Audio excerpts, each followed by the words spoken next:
میرے محترم سامعین حضرات، یہ تقدیر کا عقیدہ بھی بہت عجیب سا ہے۔ حضرت عمر فاروق رضی اللہ تعالیٰ عنہ تقدیر کی ہمیں صحیح حقیقت آپ نے سمجھائی ہے۔ حضرت عمر فاروق رضی اللہ تعالیٰ عنہ کے بارے میں آتا ہے کہ وہ ایک مرتبہ شام کے دورے پر تشریف لے جا رہے تھے۔ راستے میں عمر رضی اللہ تعالیٰ عنہ کو اطلاع ملی کہ شام کے علاقے میں طاعون کی وبا پھیل چکی ہے، اور یہ طاعون انتہائی سخت تھا۔ انسان چند گھنٹوں میں اس کو موت آ جاتی تھی، اور اسی طاعون میں ہزاروں صحابہ یہ شہید ہوئے ہیں۔ آج بھی اردن میں حضرت عبیدہ بن جراح رضی اللہ تعالیٰ عنہ کے مزار کے پاس پورا قبرستان ان صحابہ کرام کی قبروں سے بھرا ہوا ہے، جو صحابہ کرام رضی اللہ تعالیٰ عنہم اس طاعون میں شہید ہوئے تھے۔ تو بہرحال حضرت عمر فاروق رضی اللہ تعالیٰ عنہ نے صحابہ کرام رضی اللہ تعالیٰ عنہم سے مشورہ کیا کہ آیا شام ہم چلے جائیں یا واپس چلے جائیں۔ تو اس وقت عبد الرحمن بن عوف رضی اللہ تعالیٰ عنہ نے ایک حدیث سنائی کہ حضور اقدس صلی اللہ علیہ وآلہ وسلم نے ارشاد فرمایا ہے کہ اگر کسی علاقے میں طاعون کی وبا پھوٹ پڑے تو جو لوگ اس علاقے میں ہیں وہ تو اس علاقے میں رہے، اور جو لوگ اس علاقے میں مقیم نہیں ہیں تو وہ وہاں اس علاقے میں نہ جائے، اس علاقے سے وہ لوگ دور رہے۔ یہ حدیث سن کر حضرت عمر فاروق رضی اللہ تعالیٰ عنہ نے فرمایا کہ اس حدیث میں آپ کا صاف صاف ارشاد ہے کہ ایسے علاقے میں داخل نہیں ہونا چاہیے، لہٰذا آپ نے وہاں جانے کا ارادہ ملتوی کر دیا۔ تو اسی وقت ایک صحابی حضرت ابو عبیدہ بن جراح رضی اللہ تعالیٰ عنہ، تقریباً یہی ایک صحابی تھا، انہوں نے حضرت فاروق اعظم رضی اللہ تعالیٰ عنہ سے فرمایا اتفر من قدر اللہ، کیا آپ اللہ کی تقدیر سے بھاگ رہے ہیں؟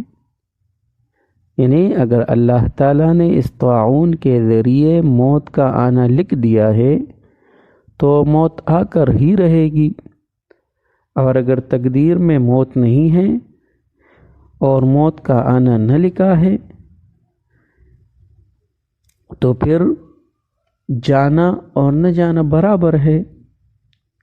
تو اس کے جواب میں حضرت عمر فاروق رضی اللہ تعالیٰ عنہ نے فرمایا لو غیرک قالها یا ابا عبیدہ، اے ابو عبیدہ یہ بات آپ کر رہے ہو، آپ تو اللہ کے رسول کے صحابی ہے، سمجھدار ہے۔ اور پھر آگے فرمایا نعم نفر من قدر اللہ الی قدر اللہ، کہ ہاں ہم اللہ کی تقدیر سے اللہ کی تقدیر کی طرف بھاگ رہے۔ تو مطلب یہ تھا کہ جب تک واقعہ پیش نہیں آیا، یعنی اب تک یہ واقعہ آپ کو پیش نہیں ہوا، اس وقت تک آپ احتیاطی تدابیر اختیار کریں، اور ان احتیاطی تدابیر کو اختیار کرنا عقید تقدیر کے خلاف نہیں بلکہ عقید تقدیر کے اندر داخل ہے، کیونکہ نبی کریم صلی اللہ علیہ وآلہ وسلم نے حکم فرمایا ہے کہ احتیاطی تدابیر اختیار کرو، چنانچہ اس حکم پر عمل کرتے ہوئے واپس جا رہے ہیں۔ لیکن اس کے باوجود اگر تقدیر میں ہمارے لیے طاعون کی بیماری میں مبتلا ہونا لکھا ہے تو اس کو ہم ٹال نہیں سکتے، لیکن اپنی سی تدبیر ہمیں پوری کرنی چاہیے۔ تو اس واقعے میں حضرت عمر رضی اللہ تعالیٰ عنہ نے تقدیر کا وہ عقیدہ ہمیں سمجھایا ہے کہ واقعہ پیش آنے سے پہلے تدبیر اختیار کرنا یہ تقدیر کا ایک جز ہے، اور واقعہ پیش آنے کے بعد پھر اس میں کسی قسم کا چوچرا نہیں کر، واقعہ ہمارے خلاف پیش آئے، ہم نے جس چیز کے لیے تدبیر اختیار کی ہے اس کے خلاف بھی واقعہ پیش آئے تو یہ بھی تقدیر ہے۔ تو میرے محترم سامعین آزاد، یہ ہے ایک مومن کا عقیدہ کہ اپنی طرف سے تدبیر پوری کی، لیکن تدبیر کرنے کے بعد معاملہ اللہ تعالیٰ کے حوالے کر دیا اور یہ کہہ دیا کہ اے اللہ، ہمارے ہاتھ میں جو تدبیر تھی وہ تو ہم نے اختیار کر لی، اب معاملہ آپ کے اختیار میں ہے، آپ کا جو فیصلہ ہوگا ہم اس پر راضی ہوں گے، ہمیں اس پر کوئی اعتراض نہیں ہوگا۔ لہذا واقعہ کے پیش آنے سے پہلے عقیدہ و تقدیر کسی کو بے عملی پر آمادہ نہ کرے۔ جیسے بعض لوگ ہوتے ہیں ہاتھ پہ ہاتھ رکھ کر بیٹھ جاتے، جو تقدیر میں ہوگا وہی ہوگا، نہیں، واقعہ پیش آنے سے پہلے تدبیر اختیار کرنا اور واقعہ پیش آنے کے بعد اس پر خاموشی اختیار کرنا، یہ اصل اسلام کا عقیدہ ہے۔ اسلام ہم سے یہ چاہتے ہیں، یہ ہمیں تعلیم ہے حضور